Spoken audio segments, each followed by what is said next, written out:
How to complete 26 kilometer running average 4 hour.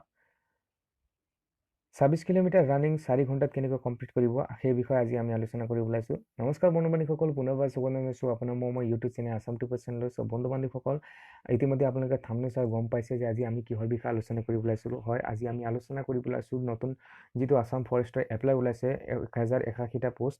সেই পোষ্টৰ যেটো ফিজিক্যাল আছে আপোনালোকৰ ৰানিং 26 কিলোমিটাৰ 4 ঘণ্টাত কেনেকৈ কমপ্লিট কৰিব পাৰে তাৰ বিষয়ে মই কিছুমান গুৰুত্বপূৰ্ণ কথাৰ লগতে আপোনালোকক ইনফৰমেশন দিয়াৰ লগতে আপোনালোকক কিছুমান ট্ৰিক্স দিম। ইয়াৰ ভিতৰত আমাৰ ছটা ট্ৰিক্স আপোনালোকক আজি অতি গুৰুত্বপূৰ্ণ ট্ৰিক্স হয়, গতিকে সেই ট্ৰিক্স মই আপোনালোকৰ লগত শ্বেয়াৰ কৰি ওলাইছো। গতিকে ভিডিঅ'খন প্ৰথম পকে শেষলৈকে চাব আৰু যি বন্ধু বান্ধৱীসকলে আসাম ফৰেষ্টত এপ্লাই কৰা নাই তেখেতসকলে অতি সোনকালে এপ্লাই কৰি লওক। ইয়াৰ লাষ্ট ডেটটো হৈছে 25 জুন।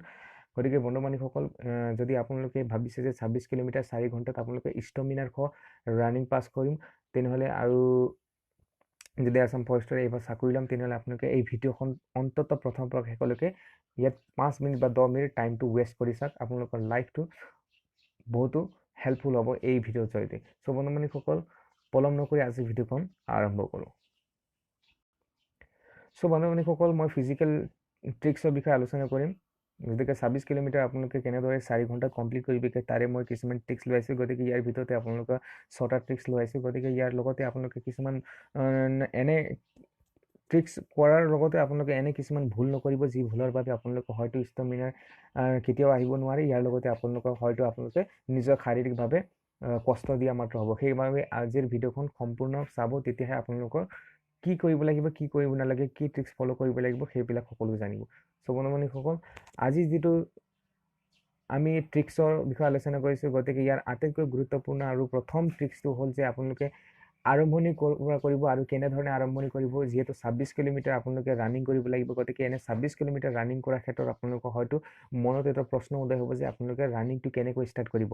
হয়তো প্ৰত্যেক দিনাখন আপোনালোকে 5 কিলোমিটাৰকৈ আৰম্ভ কৰিব নে 10 কিলোমিটাৰকৈ আৰম্ভ কৰিব নে 25 কিলোমিটাৰ আৰম্ভ কৰিব মানে 30 কিলোমিটাৰ মানে 26 কিলোমিটাৰ আপোনালোকে দৌৰিব, সেই বিষয়ে আপোনালোকৰ মনতো বিভিন্ন ধৰণৰ প্ৰশ্ন উদয় হ'ব পাৰে।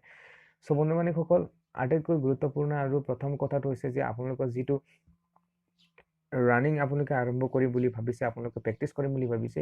সো বন্ধু বান্ধৱীসকল, আপোনালোকে মোৰ সাজেশন হিচাপে প্ৰথমটো আপোনালোকৰ যেটো আপোনালোকে যদি ভাবিছে যে 5 কিলোমিটাৰ 10 কিলোমিটাৰ তেনেকা নহয়, আপোনালোকে বন্ধু বান্ধৱীসকল আপোনালোকে এটা অনুগ্ৰহ যে আপোনালোকে প্ৰথমতে যেতিয়া ৰানিং যেতিয়া আপোনালোকে প্ৰেক্টিছ কৰিব ওলাইছে তেনেহলে প্ৰথমতে আপোনালোকে গুৰুত্বপূৰ্ণ কথাটো হ'ল যে আপোনালোকে ৰানিং প্ৰেক্টিছটো ক'ত কৰি আছে। যদি আপোনালোকে ৰানিং প্ৰেক্টিছটো যদি আমি ৰোডত কৰি আছে তেনেহলে আপোনালোকে এইটো আপোনালোকৰ হানিকাৰক হ'ব। কাৰণ ৰোডত কৰিলে আপোনালোকৰ যেটো মাংসপেশী বুলি কয়, আপোনালোকৰ যেটো লেগ আপোনালোকৰ ভৰি যেটো মাংসপেশী হয়, সেই মাংসপেশীটো আপোনালোকৰ এদিন বা দুদিন দৌৰাৰ পিছত আপোনালোকৰ মাংসপেশীৰ ভিতৰত আপোনালোকৰ যেটো ৰক্তচাপ সেইটো ৰক্তচাপ আপোনালোকৰ কমি যায়। আৰু তাৰ ফলত আপোনালোকৰ কি হয়, আপোনালোকৰ যিবিলাক খিৰা বুলি হয়, সেই ভৰিৰ যেটো তলৰ চাপৰ খিৰাবিলাক হয় সেইবিলাক আপোনালোকৰ কি হয় ফুলি যাব ধৰে। তাৰ পিছত আপোনালোকৰ বিষ আৰম্ভ হয়। গতিকে এনে বিষ আৰম্ভ হোৱাৰ ফলত আপোনালোকে কি হয়, এদিন বা দুদিন যদি আপোনালোকে ৰোডত আৰম্ভ কৰে ৰানিং কৰিবলৈ ষ্টাৰ্ট কৰে প্ৰেক্টিছটো, তেনেহলে আপোনালোকে 3 দিনৰ ভিতৰত আপোনালোকে হয়তো পুনৰবাৰ সেই ৰানিং প্ৰেক্টিছ কৰিবলৈ ৰোডত যাব নোৱাৰিব।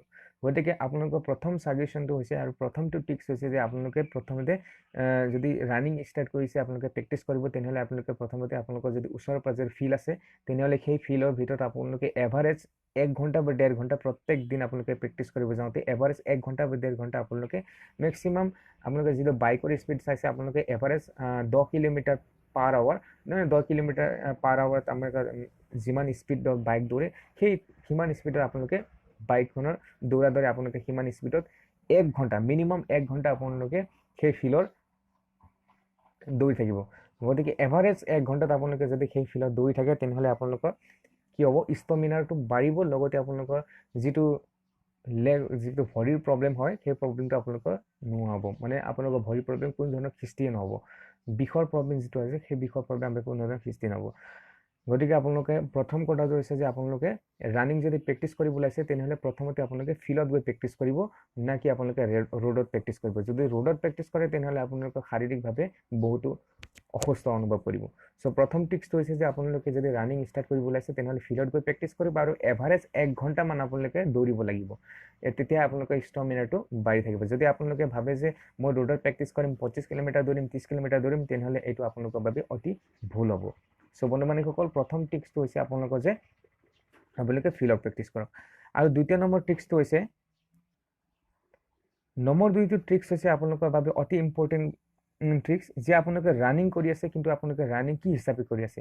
আপোনালোকে ৰানিংটো কৰি আছে, আপোনালোকে ৰানিংটো স্পীডটো নে স্পীডত কৰি আছে নে শ্ল'ত কৰিছে, কি স্পীডত কৰিছে। মই যিটো ক'লোঁ আপোনালোকে যে বাইকৰ দ্ৰুত কৰি যিমান পাৰ আৱাৰ 10 কিলোমিটাৰ স্পীডত দৌৰিব লাগিব, হয় সেই স্পীডতে দৌৰিব লাগিব। কিন্তু আপোনালোকে দৌৰা ছিষ্টেমটো কেনেকৈ দৌৰি আছে। আপোনালোকে যদি ভলিৰ তল চাপত যদি আপোনালোকে বেছি জোৰ দি আছে তেনেহ'লে আপোনালোকৰ সেইটোৰ বাবে অতি গুৰুত্বপূৰ্ণ হ'ব। যদি আপোনালোকে আপোনালোকৰ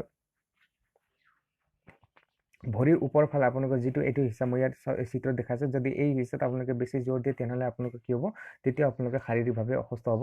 এদিন বা দুদিন দৌৰাৰ পিছত আপোনালোকৰ যিটো ষ্টেমিনা হয় সেই ষ্টেমিনা কমি যাব, আৰু লগতে আপোনালোকে 3 দিনৰ পিছত আপোনালোকে হয়তো দৌৰিব নোৱাৰিব।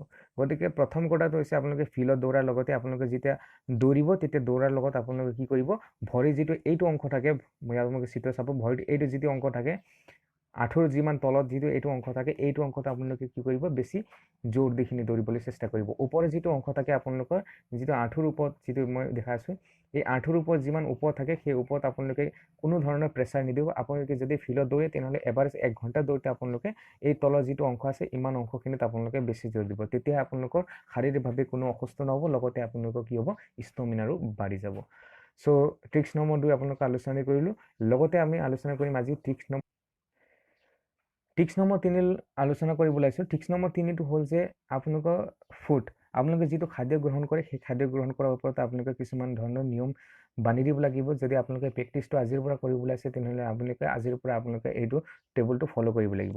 প্ৰথম কথাটো আহে যে আপোনালোকে কি খাব কি নাখাব তাৰ ওপৰত হয়তো প্ৰশ্ন উঠিব পাৰে, কাৰণ যিহেতু 26 কিলোমিটাৰ দৌৰা কথা আছে, গতিকে তাৰ ওপৰত কিছুমান ধৰণৰ প্ৰশ্ন উঠিব পাৰে।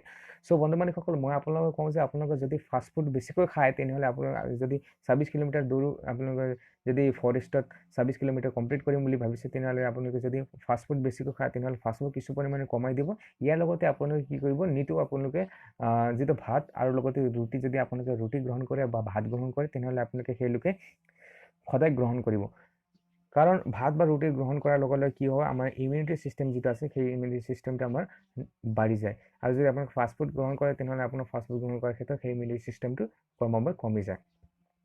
চ' আপোনালোকে যদি ভাত বা ৰুটি গ্ৰহণ কৰে সেইটো আপুনি নিয়ন্ত্ৰিত গ্ৰহণ কৰিব, কাৰণ আপোনালোকে যেতিয়া ৰানিং কৰিবলৈ যাব সেইদিনাখনো আপোনালোকে কি অনুভৱ হ'ব, যেতিয়া আপোনালোকে ৰানিং কৰিব, বৰ্তমান সময়ত যেতিয়া আপোনালোকে প্ৰেক্টিছ কৰিব, খাইখিনি যাব, যেতিয়া প্ৰেক্টিছ কৰিব তেতিয়া কি হ'ব, আপোনালোকে যদি সেই যিদিনাখন আপোনালোকে ৰানিং হ'ব সেইদিনাখনো যদি আপোনালোকে খাইখিনি প্ৰেক্টিছ কৰে তেনেহ'লে আপোনালোকে অতি সহজে পাৰিব। যদি আপোনালোকে নোখোৱাকৈ কৰে প্ৰেক্টিছ তেনেহ'লে আপোনালোকে যদি তাত গৈ ৰানিং 26 কিলোমিটাৰ কৰিব খোজে তেনেহ'লে আপোনালোকে তাত যদি একো নোখোৱাকৈ কৰে তেনেহ'লে আপোনালোকৰ হয়তো পেটৰ বিষ বা কিবা হৈখিনি আপোনালোকে কমপ্লিট কৰিব নোৱাৰিব। চ' সেইকাৰণে মোৰ এটাই গুৰুত্বপূৰ্ণ কথা যে আপোনালোকৰ যিটো খোৱা বস্তু আছে সেই খোৱা বস্তু আপোনালোকে নিতৌ খাইখিনিহে প্ৰেক্টিছ কৰিব, তাৰ ওপৰত বেছিকৈ গুৰুত্ব দিব। কাৰণ খোৱাৰ পিছত যদি আপোনালোকে প্ৰেক্টিছ কৰে তেনেহ'লে আপোনালোকৰ যিটো হেবিট থাকিব সেই হেবিটটো আপোনালোকৰ যিটো ৰানিং কৰিব যাব ফৰেষ্টত, তেতিয়া আপোনালোকৰ এইটো আপোনালোকে হেবিটটো থাকিব যায়। তেতিয়া আপোনালোকে তাতো কিবা এটা বস্তু খাইখিনি আপোনালোকে হয়তো ভাত বা ৰুটিখিনি বনাইখিনি লৈখিনি তাতে খাইখিনি আপোনালোকে আৰামছে দৌৰিব পাৰিব। মই কোৱা নাই যে এইটো আপোনালোকৰ বেছিকৈ খাব লাগিব, কিন্তু এটা পৰিমাণৰ আপোনালোকে খাব আৰু সেই খাইখিনিয়ে প্ৰেক্টিছ কৰিলে আপোনালোকে কি হ'ব, সেই সময়ত আপোনালোকে প্ৰেক্টিছ কৰিব পাৰে। ইয়াৰ লগতে আপোনালোকে ভেজিটেবল যিটো খানা আছে সেই খানাৰ ওপৰত বেছিকৈ গুৰুত্ব দিলে আপোনালোকৰ যিটো শাৰীৰিক আছে সেই শাৰীৰিক ইমিউনিটি ছিষ্টেমটো নিশ্চয় বাঢ়িব। চ' অপশ্যন নম্বৰ চ' আপোনালোকৰ যিটো ট্ৰিক্স নম্বৰ 3 আছিল সেই ট্ৰিক্স নম্বৰ 3 আপোনালোকৰ অতি গুৰুত্বপূৰ্ণ হয়। আৰু বলক ট্ৰিক্স নম্বৰ 4 আপোনালোকৰ বাবে অতি গুৰুত্বপূৰ্ণ হয়, যে পানীৰ, ইয়াত আপোনালোকে ছবি চাই আছে যে পানী। ট্ৰিক্স নম্বৰ 4 এইটো অতি ইম্পৰ্টেণ্ট কৈছে, যেনেকৈ আপোনালোকে পানী নিতৌ আপোনালোকে পানী কিমান পৰিমাণে খাব, যিটো আপোনালোকে প্ৰেক্টিছ কৰিব ওলাইছে, গতিকে আপোনালোকে নিতৌ পানী কিমান পৰিমাণে খাব বা পানী কিমান পৰিমাণে নাখাব এইটোৰ ওপৰত আপোনালোকৰ প্ৰশ্ন উদয় হ'ব পাৰে। গতিকে ট্ৰিক্স নম্বৰ 4 মই আলোচনা কৰিব ওলাইছোঁ পানী বিষয়ে, যে আপোনালোকে পানী নিতৌ কিমান খাব। আপোনালোকে যদি ৰানিং প্ৰেক্টিছ কৰি আছে ৰাতিপুৱা বা সন্ধিয়া তেনেহ'লে যদি আপোনালোকে সন্ধিয়া প্ৰেক্টিছ কৰিছে তেনেহ'লে আপোনালোকে এভাৰেজ ৰাতিপুৱাৰ পৰা 3 বা 4 লিটাৰ পানীকৈ নিতৌ খাব। তেতিয়া আপোনালোকৰ কি হ'ব শৰীৰত যিটো আপোনালোকৰ ঘামচি ওলায় সেই ঘামচি ওলোৱাটো আপোনালোকৰ কি হ'ব ভিতৰত জমি গৈ থাকিব। তেতিয়া আপোনালোকে যেতিয়া প্ৰেক্টিছ কৰিব তেতিয়া সেই আপোনালোকৰ যিমান 3 বা 4 লিটাৰ পানী গ্ৰহণ কৰিছিলে সেই পানী গ্ৰহণ কৰাটোহে আপোনালোকৰ ঘামনি হৈ কিনে আপোনালোকে বাহিৰত ওলাব। যদি আপোনালোকে পানীটো গ্ৰহণ নকৰে কমকৈ পানী গ্ৰহণ কৰে তেনেহ'লে আপোনালোকৰ ভিতৰত যিমানটো আপোনালোকৰ শৰীৰৰ ভিতৰত যিমানটো আপোনালোকৰ ষ্টেমিনাৰবিলাক থাকিব সেই ষ্টেমিনাৰবিলাক কিন্তু এনে ঘামনি হ'লে ওলাই থাকিব। তাৰপিছত আপোনালোকৰ শৰীৰ একেবাৰে কমজোৰ হৈ পৰিব। তেতিয়া আপোনালোকৰ কি হ'ব ষ্টেমিনাৰ একেৰাহে কমিব। সেইকাৰণে আপোনালোকে যদি সন্ধিয়া হওক বা ৰাতিপুৱা আপোনালোকে যদি প্ৰেক্টিছ কৰিছে ৰাতিপুৱা যদি প্ৰেক্টিছ কৰিছে তেনেহ'লে মই আপোনালোকক কওঁ আপোনালোকে যিটো বুট পায় সেই বুটটো আপোনালোকে কি কৰিব সন্ধিয়াখিনি শুই যোৱাৰ আগতে আপোনালোকে ভালদৰে ধুই কিনি তাৰ কি কৰিব পানীৰ লগত দিখিনি থৈ দিব আৰু ৰাতিপুৱা উঠি কিনি সেই পানীটো খাই কিনি আপোনালোকে ৰানিং কৰিবলৈ প্ৰেক্টিছ কৰিবলৈ যাব ফিল্ডত। আৰু যদি আপোনালোকে সন্ধিয়া প্ৰেক্টিছ কৰিছে তেনেহ'লে আপোনালোকে দিনভৰত হয়তো 3 বা 4 লিটাৰকৈ পানী গ্ৰহণ কৰিব। তেতিয়া আপোনালোকে দৌৰিব আৰামছে পাৰিব। চ' এইটো টিপছ নম্বৰ 4টো অতি গুৰুত্বপূৰ্ণ আপোনালোকৰ বাবে যে পানী আপোনালোকে নিতৌ গ্ৰহণ কৰিব লাগিব আপুনি যদি প্ৰেক্টিছ কৰি আছে। আৰু ট্ৰিক্স নম্বৰ 5 এইটো যে আপোনালোকে যদি প্ৰেক্টিছটো সদায় সম্পূৰ্ণ কৰি আছে তেনেহ'লে আপোনালোকে নাৰিকলৰ ওপৰত বেছি গুৰুত্ব দিব। ট্ৰিক্স নম্বৰ 5ত আমি আলোচনা কৰিম নাৰিকল। কাৰণ নাৰিকলৰ ওপৰত বেছি গুৰুত্ব দিব কিয় বুলি ক'লোঁ নাৰিকলত আপোনালোকৰ যিটো ষ্টেমিনাৰ দিয়া যিটো শক্তি থাকে সেইটো শক্তিৰ পৰিমাণ 60% থাকে। গতিকে আপোনালোকে নাৰিকলৰ যিটো পানী আপোনালোকৰ যদি ঘৰতে সুবিধা আছে তেনেহ'লে আপোনালোকে কি কৰিব সপ্তাহৰ ভিতৰত আপোনালোকে যদি ৰানিং প্ৰেক্টিছ কৰি আছে তেনেহ'লে আপোনালোকে সপ্তাহৰ ভিতৰত 2 বাৰ বা 3 বাৰ আপোনালোকে নাৰিকলৰ পানী গ্ৰহণ কৰিব পাৰিব। ইয়াৰ লগতে আপোনালোকে যদি ৰানিঙৰ দিনাখনো গৈছে তেনেহ'লে আপোনালোকে যদি সুবিধা পায় তেনেহ'লে এটা বটলত নাৰিকলৰ পানীখিনি ভৰাই লৈ যাব পাৰিব। এইটো যদি আপোনালোকে তাত গ্ৰহণ কৰে তেনেহ'লে আপোনালোকৰ বহুতো হেল্পফুল হ'ব। নাৰিকলৰ পানীত বহুতো ষ্টেমিনাৰ জমা হৈ থাকে। গতিকে 60% নাৰিকলৰ পানীৰ পৰাই আপোনালোকে ষ্টেমিনাৰটো গ্ৰহণ কৰিব পাৰিব।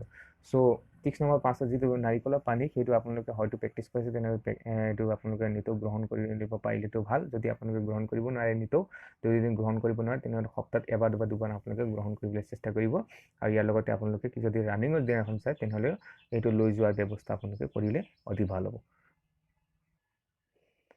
আৰু ট্ৰিক্স নম্বৰ 6 অতি গুৰুত্বপূৰ্ণ যে আপোনালোকে ৰানিং প্ৰেক্টিছ কৰিছে কিন্তু আপোনালোকে ৰানিং প্ৰেক্টিছ কৰি আপোনালোকৰ ড্ৰেছ পাতি কিহৰ ওপৰত ডিপেণ্ড কৰিছে। আপোনালোকে টাইট ড্ৰেছ পাত লগাই হাফ পেণ্ট পিন্ধি কিনি জিন্সৰ হাফ পেণ্ট পিন্ধি কিনি বা কাপোৰ স্পৰ্টিং আদি পিন্ধি কিনি আপোনালোকে যদি ৰানিং প্ৰেক্টিছ কৰিব গৈ আছে তেনেহ'লে এইটো আপোনালোকৰ বাবে হেল্পফুল নহ'ব। কাৰণ তেতিয়া আপোনালোকৰ ষ্টেমিনাৰটো নাবাঢ়ে তেতিয়া আপোনালোকৰ ষ্টেমিনাৰটো কমি যোৱাৰ চেষ্টা হয়। সেইকাৰণে আপোনালোকে খোৱা দৌৰাৰ লগতে আপোনালোকে ড্ৰেছৰ ওপৰতো বেছিকৈ গুৰুত্ব দিব লাগিব।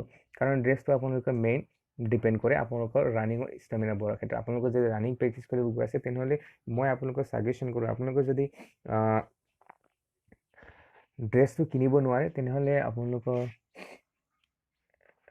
বাবে কিছু পৰিমাণে অসুবিধা হ'ব পাৰে। কিন্তু আপোনালোকে চেষ্টা কৰিব কিনিবলৈ। কাৰণ ইয়াৰ বেছি যিটো ৰানিং শ্বুট হয় সেই ৰানিং শ্বুটতো আপোনালোকে বেছি দাম নপৰে। আপোনালোকে যদি যিটো 10 টকা বা 20 টকা আপোনালোকে যিটো খৰচ কৰে গতিকে সেইটো যদি আপোনালোকে জমা কৰে তেনেহ'লে হয়তো 200 বা 300 ভিতৰত আপোনালোকৰ যিটো ৰানিং শ্বুজ ইয়াত দেখাই আছে সেই ৰানিং শ্বুজটো আপোনালোকে কিনিব পাৰিব। এই ৰানিং শ্বুজটো যি আছে এই ৰানিং শ্বুজটো আপোনালোকে অনলাইনলি শ্বপিং কৰিলে 200 বা 300 বা 350 বা 250 তেনেকুৱা ভিতৰত আপোনালোকে ৰানিং শ্বুজটো যিটো আপোনালোকৰ ৰানিং ড্ৰেছ হয় সেই ৰানিং ড্ৰেছটো আপোনালোকে পাই যাব। গতিকে ৰানিং ড্ৰেছ আপোনালোকে কৰিলে আপোনালোকে অতি ষ্টেমিনাৰ বঢ়াৰ লগতে আপোনালোকে যিটো শাৰীৰিকভাৱে আপোনালোকে এটা সুস্থ অনুভৱ কৰিব ভিতৰৰ পৰা। গতিকে আপোনালোকৰ কি হ'ব মাইণ্ডটো ফ্ৰেছ হোৱাৰ লগতে আপোনালোকে দৌৰাৰ ক্ষেত্ৰত সুবিধা হ'ব। গতিকে আপোনালোকে বিশেষ কৰি ধ্যান দিব ৰানিং ড্ৰেছৰ ওপৰত। ৰানিং ড্ৰেছটো আপোনালোকে হয়তো ৰানিং ড্ৰেছটোৱে পিন্ধি কিনে আপোনালোকে ৰানিং প্ৰেক্টিছ কৰি আৰু যিটো ৰানিং হ'ব আমাৰ ফৰেষ্টত তাতো আপোনালোকে ৰানিং ড্ৰেছে পিন্ধি কিনি কৰিবলৈ চেষ্টা কৰিব। চ' এইটো অপশ্যন নম্বৰ ট্ৰিক্স নম্বৰ 6টো অতি গুৰুত্বপূৰ্ণ হয় যিহেতু ৰানিং ড্ৰেছ। ইয়াৰ লগতে আপোনালোকে ৰানিং শ্বুজৰ ওপৰতো ধ্যান দিব। আপোনালোকে যিটো চেগা আছে যিটো চেগা ময়ো ইউজ কৰোঁ ৰানিঙৰ ক্ষেত্ৰত চেগা। গতিকে আপোনালোকে সেইটো চেগাটো ইউজ কৰিব কাৰণ চেগাটো অতি হেল্পফুল হয় আমাৰ ৰানিং কৰাৰ ক্ষেত্ৰত। আৰু যিটো ষ্টাৰ গ'ল এইবিলাক কিবা কিবি আছে এইবিলাক আপোনালোকৰ বাবে অতি ভাৰী শ্বুজ হয়। গতিকে এইবিলাক আপোনালোকৰ ষ্টেমিনাৰটো কমাই দিব পাৰে। গতিকে আপোনালোকে ৰানিং ড্ৰেছৰ ওপৰত ধ্যান দিয়াৰ লগতে ৰানিং শ্বুজৰ ওপৰতো ধ্যান দিব। চেগা মই আপোনালোকৰ বাবে বেছি প্ৰিফাৰেঞ্চ দিওঁ কাৰণ চেগাটো মই ইউজ কৰোঁ। গতিকে মই ইয়াৰ জানো যে কিমান সুবিধাদায়ক হয় গতিকে আপোনালোকে ৰানিং ড্ৰেছৰ লগতে চেগাও আপোনালোকে জোতাটো